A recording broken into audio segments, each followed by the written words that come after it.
Guys, আমরা এখন রেস্টুরেন্টে খেতে এসেছি।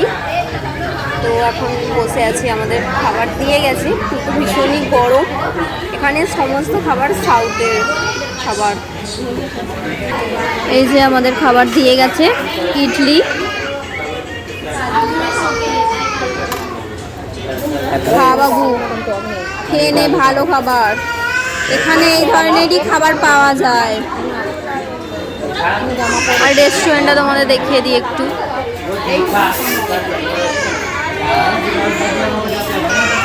সুন্দর রেস্টুরেন্ট, কিন্তু খাবার খেয়ে টেস্ট করে বলছি আমাদের কেমন খেতে।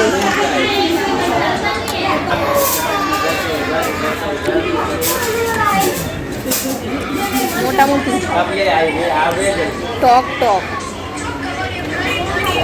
সাথে ছোলে বটরে চলে এসেছে। দেখো কত বড় বড় দিয়েছে খাবারটা। কেমন খেতে?